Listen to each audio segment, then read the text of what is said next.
Hello, hello, welcome. We are here for the after show of Dunk and Egg. I hope you guys watched it either last night or today. I am joined by Carmine of RedTeamReview. How you doing, Carmine? I'm doing. He claims he's fucking exhausted because he's been watching fucking Night of the Seven Kingdoms over and over again, like 45 times. How many times have you actually seen Night of the Seven Kingdoms now? I think I've seen every episode at least 5 times each. Jesus Christ. Yeah. It's a pain in the Yeah. ass. Um yeah, so anyway, the what to think about Night of the Seven Kingdoms. Now, I think it's a fine show. I don't think, like, unlike other people that are like, "Oh, it's so faithful." I don't think it's that faithful. I'm fine with that. It's not faithful. The changes they made sense enough. Like there are certain things that are like end up being weak and like don't make sense because of the reorder of scenes, but I understand why they did it. And had they kept it close to the original source material, it wouldn't be an exciting show. You know what I'm talking about, Carmine? I feel like you can't really say that yet until more episodes have aired, homie. Well, specifically in this one, okay. Dunk doesn't get his name, Sir Duncan the Tall, until the final scene. And yet he's already been to see Plumber, and he's already been like talking to various lords and knights, including Lionel, and like introducing himself as Sir Dunk, which kind of everyone recognizes as a stupid name. And so it should be like a big deal that he's going around like saying his real name rather than his fake name. His because his whole thing is he's posing. He's posing as a hedge knight. And so it's a little weird to me that he like does not need to pose as a hedge knight. Like everyone's just like, "Oh, there's a hedge knight." You know, like the sex workers are like, "Oh, it's a hedge knight. They're sad," and things like that. And By the way, yeah. now that you mention it, like he's like the only hedge knight on the tourney grounds. There's no others. Are you serious? Like It's there's funny no other because people. the sex workers are like every year we see every tourney we see lots of young wannabes that lose all of their wealth and things like that, as if like what Dunk is doing is commonplace, you know. It's kind of so I don't know. I mean, when you see these, like, I mean, granted, we only hear about these tourneys kind of in retrospect, like, and you kind of mentioned the famous people at the tourney. You're not going to mention like random hedge knight. I suppose the hands tourney has some people that are kind of nobodies, like Jory, stuff like that. But This guy here, Berserk Banky 1342. He goes, "Yeah, did anyone else have a problem understanding the accents? My mom, bless her heart, she can't watch certain shows or movies because she mhm. can't understand English accents. I used to be like that, but Oh yeah, because my mother I had a do real tough YouTube, time with The Wire, and like because I do YouTube, she loved The Wire, but she had to watch it with subtitles. Yeah. we'll talk about that in a second because you motherfuckers love to eat.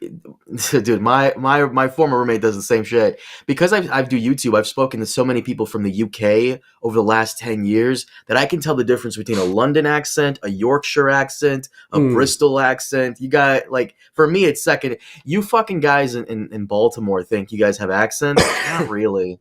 No, Because American my accents are all pretty close compared to British accents. But like, I can't really tell the difference. I mean, I can tell Northerner and Southerner. That's about it. Like, Yeah, but regional, it's really how you guys speak. Like, for example, you could tell that I'm from the Northeast coast because I talk fast. I talk very fast. yeah, You, on yeah. the other hand, you're like a normal American. You talk a little like normal pace. Our friend Logan from California, he kind of talks laid back, kind of like this. Hey, yeah, Preston, yeah, Marvel, I man. mean, I What's have going like on? general suburban white accent. There's a few things, Mm-hmm. like I moved from the Midwest to the East Coast to the Mid Atlantic when I was like 12. So like, there's a few things here and there, but or if I'm around a bunch of Baltimore people, I might like all of a sudden slip into a Baltimore accent a little I more. watch The Wire. There's no real like Baltimore accent. Not There's a really. couple minor cops where they got locals, and there's a white guy with a big mustache who's got a thick Baltimore accent, and I was like, oh my god, that guy is so Baltimore. But what's funny is that like I think in the 5th season when McNulty is like pretending to be a serial killer, he like puts on an accent and they're like, oh, he's got this thick Baltimore accent. And I was like, that was not a thick Baltimore accent in any way. But McNulty's like British doing an American accent. Like he's not able to mimic a Baltimore accent very well. Yeah. But anyway, my shit take, Ira Parker stated clearly, this is not your Father's A Song of Ice and Fire series. He literally shits on the Game of Thrones scenes, but it was weird. So what's weird is that, a Hollywood Reporter article came out today about the shitting scene. And apparently even George R. Martin was like, what the fuck is this? And Ira Parker was like, no, we got to have it in. And it's, he explained it to George, and George is like, fine. No, but the shit is such a bad explanation because he did it in House of the Dragon. He was a writer on House of the Dragon, and he put it in there too. Yeah, with the farts and His excuse is what? That Dunk was scared shitless? Get the fuck out of here. That's not what it is. Yeah. Which is weird. Like, being scared shitless, like say you're running and you're fucking like scared for your life. Yes, you might just fucking shit your pants. Like, that happens. But it's not the kind of thing where you're like worrying about something and then like something goes in your stomach and then you fucking like shit. I'm trying to think if like the scene were a little more modest, like it just showed him like squatting behind a bush and then he came out, if we would have been okay with it, rather than him like in this weird awkward position being like This is not a spoiler, but like this is not a spoiler, but if this was something like Dunk does often, where like as he's about to do something dangerous and he gets nervous and then he like shits, like that's a character trait, then I'd be like, okay, I kind of get it. That never happens ever again in the series. Spoiler alert. Whereas Poochie here is saying shitting scene is just meme bait. Dude, I wish it was that simple. Ira Parker is not playing 5D chess. I think this is like a fetish, like how Tarantino likes to put in feet scenes. I really think it's like it. But someone on Twitter was like, "This is Chaucer," like how Canterbury Tales is always about like. Yeah, but usually those shits like have more to do with the plot. Like, I'm not saying that like I don't think that the shits in Canterbury Tales aren't cheap and dumb, but they have a little more to do with the plot, than just random shit. So I don't know. Obviously, it's a weird way to start. I think like you eventually shake it. Somebody was saying that like it's a way to keep your expectations low, for the rest of the episode or something. Some people want to like try to do the mental gymnastics that the Game of Thrones theme was playing, all of a sudden he's shitting on it. This is just him saying fuck you to the old order. Why? Like, Game of Thrones is still super big, super popular. Yeah, people shit literally on the 8th season, but it's still driving views. Like, okay, whatever. Yeah, whatever. Yeah. Someone's saying that because the Robin is watching him crap, this is proof that he's like lying about the knighting, because he's saying, oh, the Robin witnessed my knighting, and therefore the Robin only witnessed his shitting, like that it's a tell that he's lying about being a knight, which, yeah, I think that's probably there, It's weird though. Yeah. It's just so jarring. I mean, the flashbacks, it's just so very jarring, but, otherwise it would have been like, kind of nice touching scene to start out and just go with it. But I don't know. But you don't think it sinks the show though, Carmine? What, that one scene? No. Yeah. No. Yeah, here it is. Here's the shitting. So after the after the shitting. By the way, I'm going to comment on this in my video. They don't really know about horses. They do some fucked up stuff with horses. Real quick, before you move on from this, I called Preston yesterday to talk to him briefly to see how he is, and this fucking guy is so excited to show me the opening of his episode review. I won't spoil it. Yeah. But holy fuck, the opening of your episode review is so fucked up that like I don't pull any punches. Dude, it's can I show you my can I show you like the perfect for me specifically as someone who I'm not gonna spoil it for the audience, but honestly this is probably the funniest shit you'll see, quite literally, all year in terms of Ice and Fire or anything. I sent you on Facebook.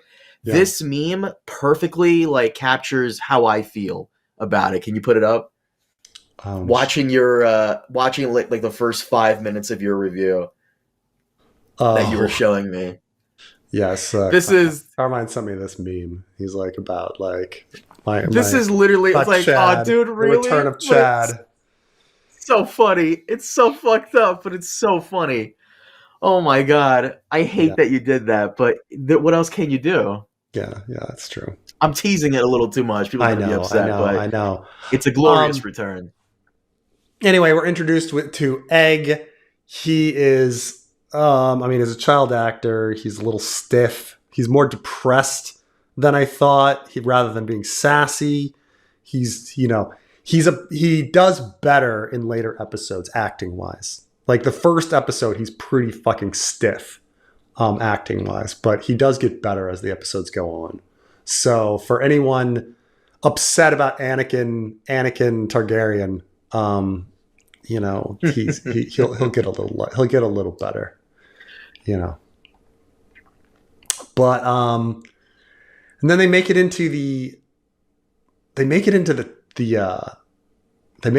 inn, and I was not expecting this dour scene where she's like, I never knew anything to, lower the price of eggs, these tourneys. Like, does that really make sense? You think you'd have more business if people are going through on the way to the tourney. I don't know. It's kind of weird. It was fine, though. Daron is fine. In the short story, Daron acts contradictory and weird. And they sort that out, and Daron acts consistent in the show. So I would say improvement with Daron. Because in the short story, Daron's like get the hell away from me, and then all of a sudden he's like, I need a whore, and then he starts singing to himself, and you're like, you just fucking like screamed at Dunk about your fucking prophetic dream where you think you're gonna die, and then you're singing to yourself about a sex worker. So George fucks up in the short story, and they fixed it in the show. And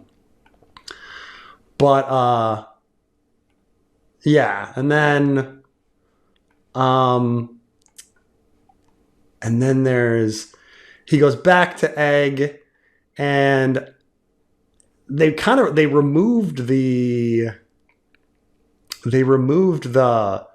funness of like Dunk is pretending to be angry at Egg. Like he actually goes back and he laughs, and then he pretends to be angry at Egg because he actually thinks it's really funny. But in the show, he's just fucking angry. He doesn't take that moment to laugh at him. Not that it changes too much, it's minor shit. I don't know, Carmine. Any thoughts on the inn and those first scenes? What do you think of the little boy's acting? It's a kid. What are you gonna do? Yeah, I mean, no, they can't all be Corey Feldman. I say this as like Corey Feldman, as pathetic as he is as an adult, he is without a doubt the greatest child actor to have ever existed. Like he's pathetic as an what do you do? Right wing shit? No, he just like wanted to be a rock star and like has these like, and you're just like you're not and like made really lame music and really weird. I didn't have an issue with the end scene as much as you did. I think you're being a little too critical on that. It is what it is. No, it's fine. It's fine. As for Egg here being a little like depressing, if I was hanging out with Darren all day, I would be too. A motherfucker has dragon dreams and he's just a pain in the ass. fair enough. Fair enough. But like I do say that the spiciness of Egg is not really there. Like the way he delivers all of his quips to bring down Dunk. Then there's a long sequence of him like showing the scenery, all of the work they did on this fucking incredible scene. That's all there, So, and then he goes to see fucking Plumber, and it's weird to now go back now that. So I don't want to spoil too much, but they've expanded Plumber's role in the show. There's a plot line that doesn't go anywhere with regards to Plumber, but that's kind of weird. But they've expanded Plumber's role.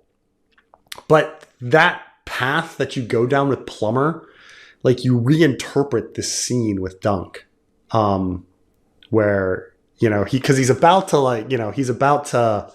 let Dunk leave, and then all of a sudden he's like, you can join the tourney after all if you get somebody to vouch for you, and like later on there's like an explanation for that, which is not in the short story. In the short story, Plumber is just he's like very matter of fact. He doesn't have all of this character to him.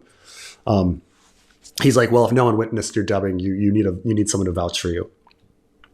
Which makes sense. But they made Plumber into this comic character. And then the later plot with Plumber is really, really weird. And it changes and reinterprets this whole scene. But I don't know. What did you think of Plumber, Carmine? He's fine. We need someone in the Ashford tourney to be like the Lord Ashford's hand, if you will. And yeah, Plumber having an extra things to do, which you'll see him again episode 2 and then 3. Then he kind of falls off after that. Yeah. But more on Plumber when we get to like the 3rd episode. Yeah. All right. Then Dunk runs into the sex workers. And yeah, I like the sex workers. They're fine. It's a bit weird that they're immediately like, oh, that's a hedge knight. But then again, the Fossaways immediately comment on Dunk being a hedge knight, so I guess it's not that big a deal. Because his belt is a rope. It's just a piece of rope. Like it's pretty easy to tell. Right. I will say, by the way, like because even Stefan Fossaway. Even Stefan Fossaway has pointed out, everyone, because Trey pointed this out, everyone wanted to attack Trey for no reason, but Trey's 100% right. Yeah, Dunk is big, but he's not that big. Everyone acts like he's like 8 foot tall. He's not, Right. I will say I love Raymond's line, Hoffman. Do I look like a Hoffman, half giant? He's not that tall. No, that's really breaking their neck to look up at him. It's a bit like everyone in Game of Thrones, like saying that Cersei is the most beautiful woman in the world. Look, Lena Headey is beautiful, but she's not that beautiful. Like she's not the most beautiful woman to have ever existed, which is what the written source material is, and what everybody comments about. Like, oh, Cersei's the most beautiful woman in the kingdom, and she could seduce people as if she's Margot Robbie or something. But Lena Headey is, obviously beautiful, but she's not that beautiful. Dunk is big, but he's not that big. It's half man, half giant. I love that line though. Maybe it's because we live in the United States and there's like fucking tall people walking everywhere. Preston is 6'6", and ironically, he's not even the tallest person I know. My boy Bryson is 6'7". Maybe in China he would be a giant, but in America he's above average. Really. Well, I mean, it's a funny thing because I've looked up my percentile of like height, and it turns out I'm in the 99.5% percentile of height. And you're like, oh shit. That means like out of 200 people, on average, I'm going to be the tallest. But the thing is, you forget how many fucking people there are. So if I go out walking in the city and I'm going to pass by hundreds of people, I'm going to see somebody taller than me, you know? And that's just, so it's weird to be like 99.5, but still not the top, like still not. Oh my fucking God. You're going to see it later, but people are flipping out. He said it. Carmine said it. He said, you know, the fucking 6'7" meme, like how like the Gen Zs are like has stupid memes. Right, yeah. right. 6'7". I'm sorry. I'm sorry. Please forgive me. Yeah. But you know, you're 6'6". He's 6'5". Yeah, So well, he's 6'5" not, and 3/4. Yeah. again, like maybe in India or China, he's like a giant, but he's really not that tall. No one is really breaking their neck looking up at him, but everyone calls him tall. You know. Anyway, I think the sex workers were really great. They're some of the best actors in the show. You know, they actually like they go from because they go from like being mocking to sincere to serious, like they, you know, quite quickly. And I think they actually are some of the best performers in the show, the sex workers. So we talked about this briefly. I love their accents because I miss that. Apologies to British people, but I miss that peasant English. You know, like House of the Dragon has that London posh, fancy. Yeah, English. but then again, doesn't Raymond Fossway have a kind of working class accent? I don't know, but I guess, which would also be okay. But that's these things is like people that are, like I say, like Gendry and Davos being from the same area, and it's like you guys have completely different accents. Like what? But okay.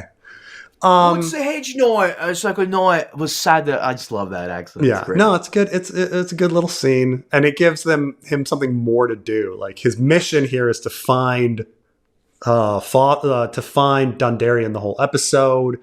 He keeps trying, and you know he eventually finds him. You know, and that's essentially the plot of episode 1. Is he's trying to find Dondarrion. I really hate. By the way, real quick, I hate to break it to there is no Lord, but there really isn't. You're expecting, you see sex workers, you're expecting, oh, we're going to see some more titty and ass. No, you're going to see more cock and ass. We see a titty. The dead woman. We see her titty. That is the literal one time you'll ever see it. Yeah. So there's a tit. There's a tit. Though we see his Dunk's butt a lot more. So in this episode. You know, so if you guys are into seeing Dunk's butt, good times. Oh, wait a minute. Let's see. Does he?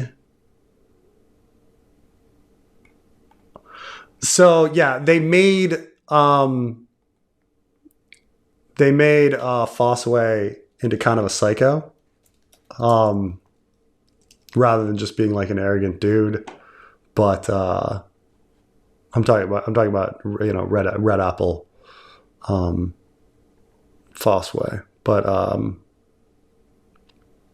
the Stefan, they made Stefan into kind of a psycho, but he contrasts well with Raymond. Raymond has a lot of character. He's great. I probably, you know, one of the best performers on the show. Very likable. You believe that he's like befriended Dunk, you know, and stuff like that. We get the bath scene. We get the Dunk bath scene. The baptism scene. So Ira Parker kind of missed all the Christ imagery of the Hedge Knight, but it's fine.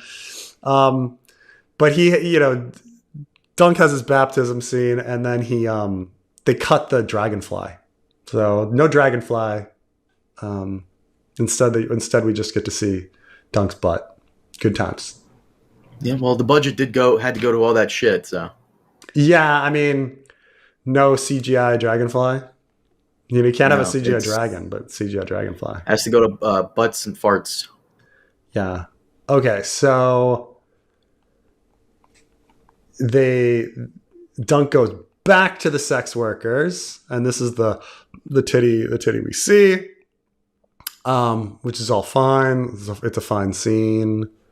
You know, again, we're filling time because there's not that much that in the short story.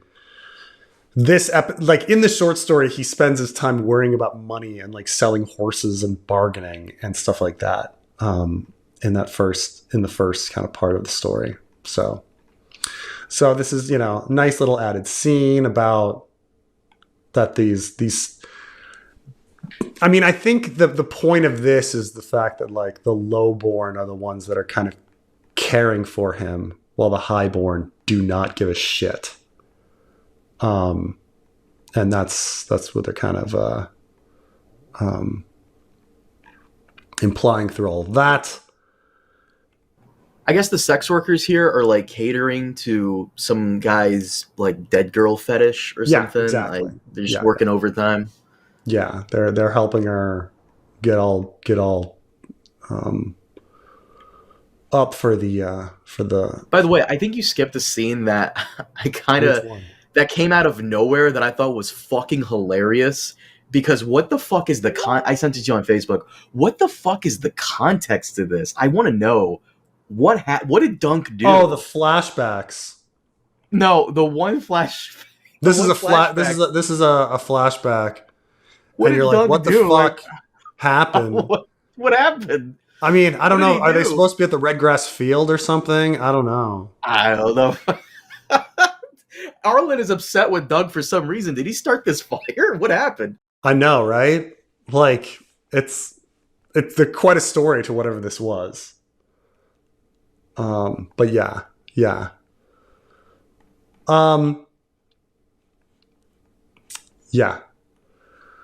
Okay, then there's the... Did I get this one? No, I already did this one. I was about to say here it is. The play. Look, I think it's I mean, it's really too bad that the puppet aspect of the story is removed thematically by having it a play. Yes, the dragon is a puppet, but the point is that the knight is a puppet too. Like, Dunk is a puppet in this story to higher powers and stuff like that. Like, the puppet metaphor is lost when you make it a play. I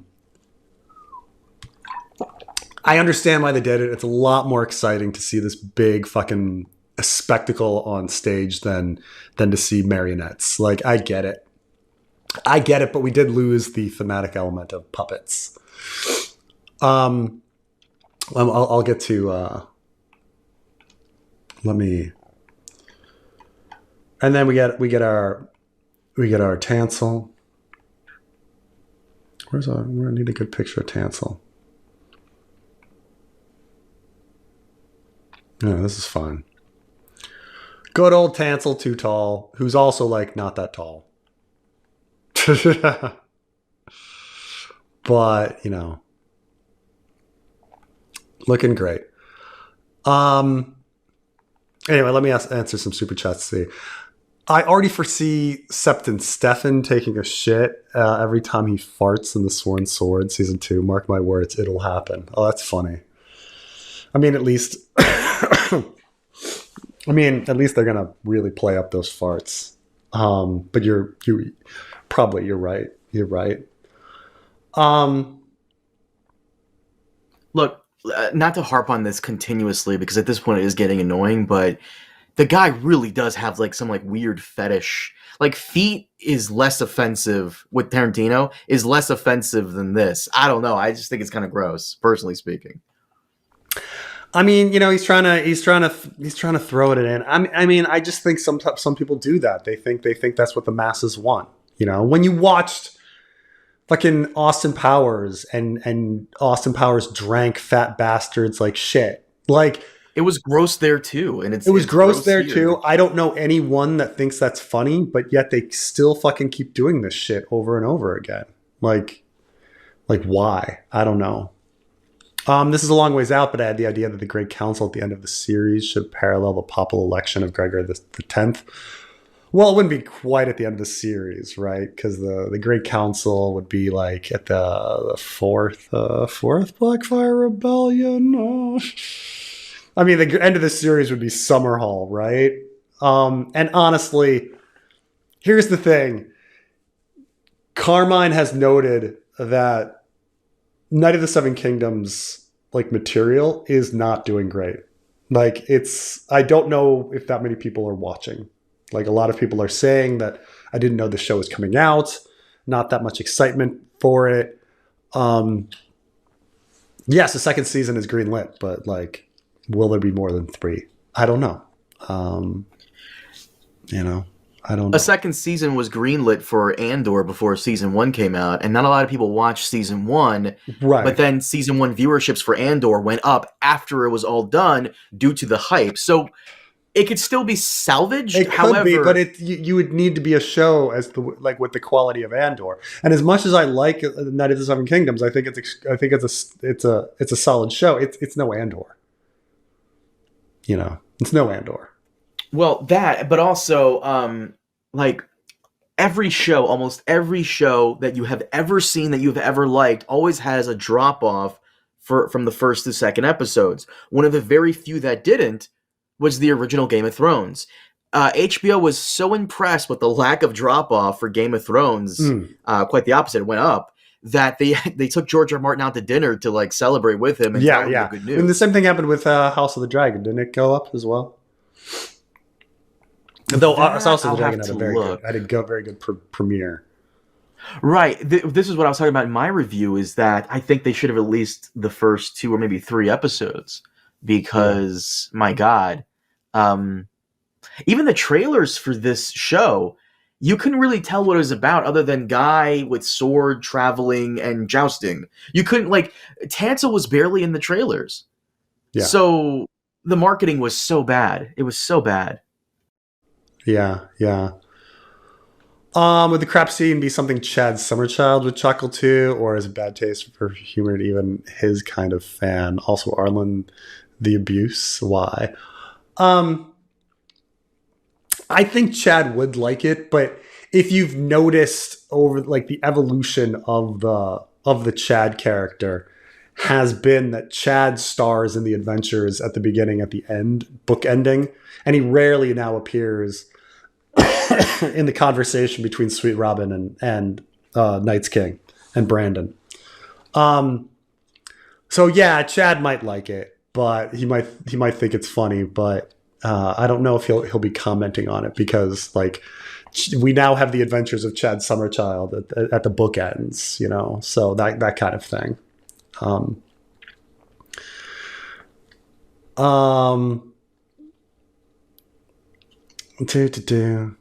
4 hours of content, movie ever considered? Yeah, I mean, I think all of these probably should have been a movie rather than a show.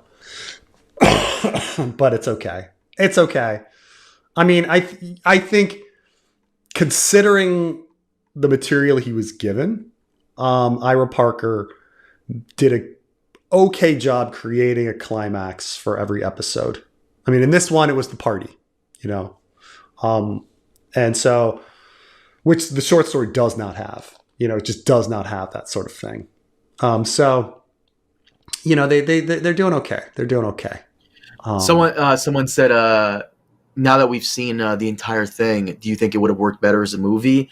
Yeah, but also, I also think it works fine as a TV show, because even Game of Thrones had endings where nothing really happened. Episode 3 of Game of Thrones, Season 1, is just Ned watching Arya practice swordplay. There's another ending of Game of Thrones, I think it was maybe Episode 7, in which it ends with like Joffrey threatening Sansa.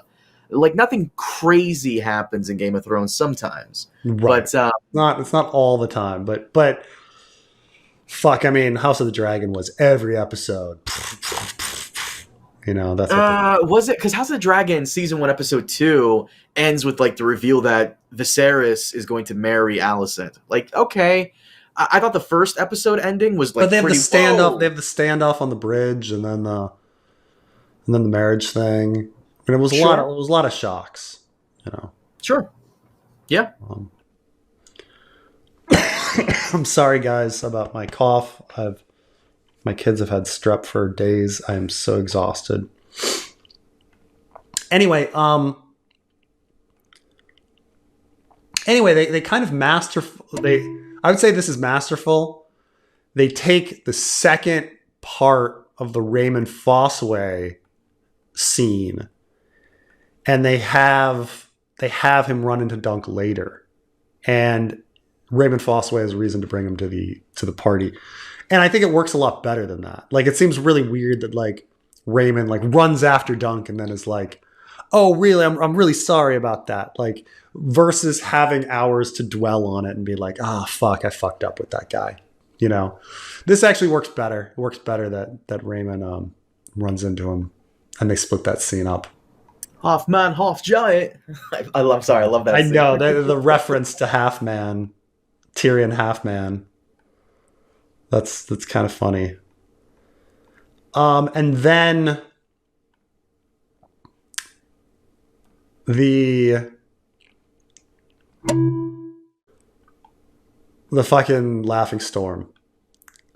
Now, what's very funny is I've been through, like, I've like been through the lines now, and I've read the lines. Like, it's not great lines, but the actor Daniel Ng is so good at, like, delivering everything that it doesn't matter. Like, he just is able to he's able to spin kind of average lines into gold here, and it's very charming, even if he's more of a Dornishman pirate than he is a Stormlander. You wash your mouth out with soap.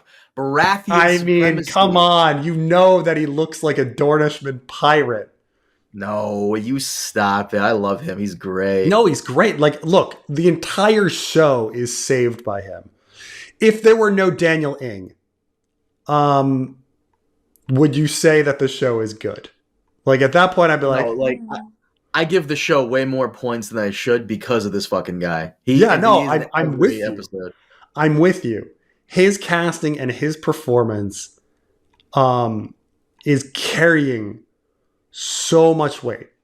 And like I say, this scene makes no fucking sense, okay? There's no way, like, that some lowborn guy is going to get dragged into this tent and the Laughing Storm, this like incredibly wealthy lord, is going to all of a sudden find this guy so fucking amusing and entertaining. Like, it's just not going to fucking happen. You don't think he looks like a fucking pirate Dornishman? Come on. Like, it makes no sense. It goes against the theme of the show. The whole theme of the show is that Dunk doesn't fit in with these people. This is an entirely different class of people. It thematically goes against everything. It shatters it. Like, Dunk is trying to be among these people. And here he's just among these people and it's fine. He just fits right in. Like, you know, like, imagine going to, like, a millionaire's, like, let's say, like, Carmine, you just sneak into like Elon Musk's mansion. Do you think you'd just be partying with Elon Musk?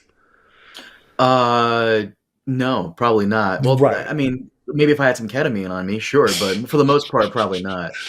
Right. Like, you think about the economic distance and the experience distance between Daniel Ng and Dunk here. And wow, when you look here, Dunk is not that fucking tall. He's not that tall. I love how much of a dork Dunk is, because the way he starts dancing, like, everyone knows how to dance here, and he's like, oh, what do I do? Hey, real quick. Fun fact, because we didn't notice this when we watched it, right?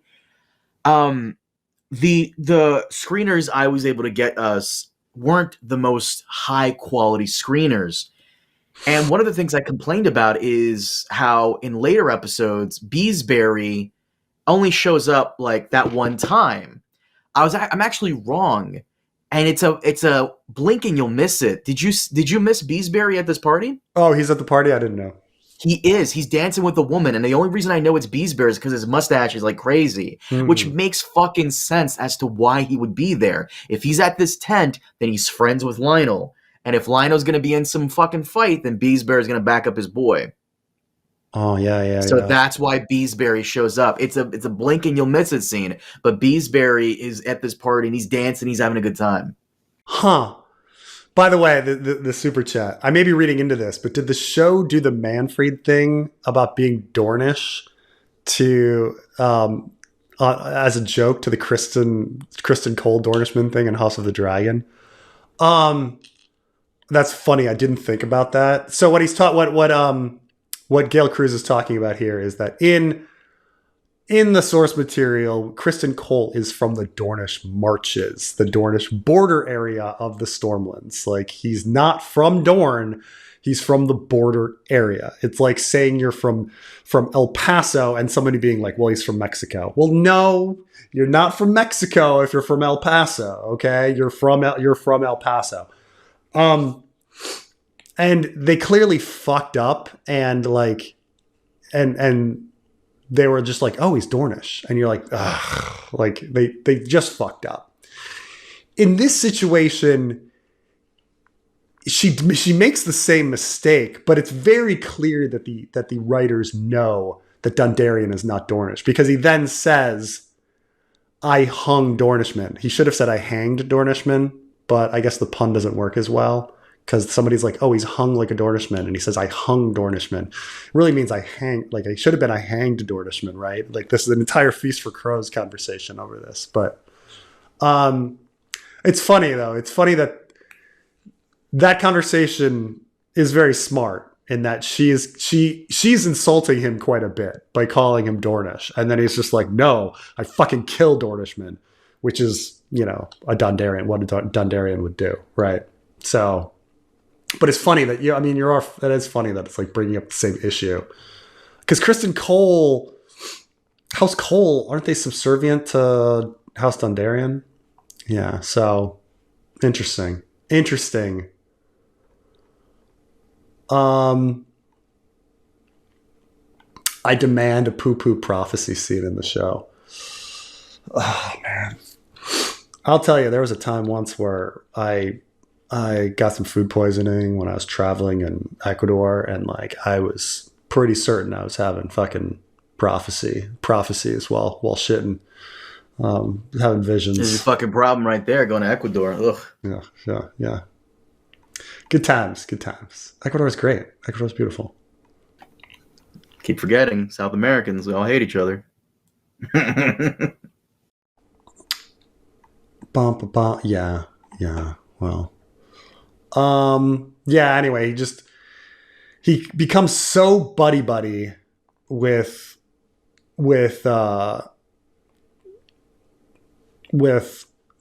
Lionel, which thematically like goes against the entire premise of the short story. However, it's fucking great because like every scene that Daniel Ing is in is fucking incredible. So he sells it. So it's one of those things where I'm just like, yeah, you deviated and you made it better. You deviated, you made it so the story doesn't make sense, but it's still better. And then finally, Dunk, he returns to his campsite, and I'm surprised they cut.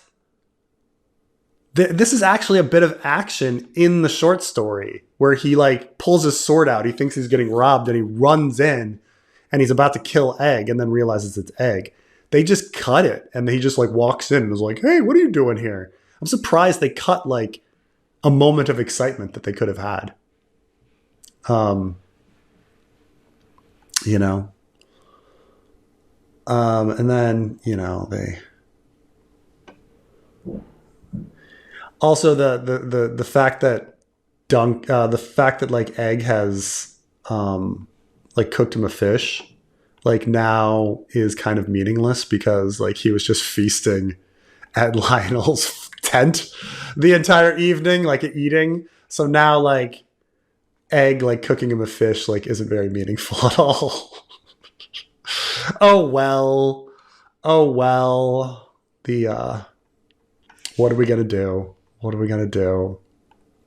and then the final scene of them of them watching the